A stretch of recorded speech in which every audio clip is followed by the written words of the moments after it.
దర్శనం మాత్రమే మా సొంతము యేసయ్యా, చేతిలో ఉన్నదంతా శూన్యము.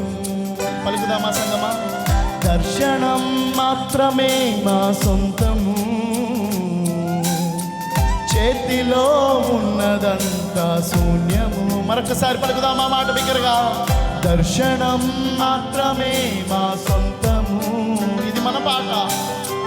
చేతిలో ఉన్నదంతా శూన్యము. మరొకసారి అందరం బిగ్గరగా? దర్శనం మాత్రమే మా సొంతము, చేతిలో ఉన్నదంతా శూన్యము.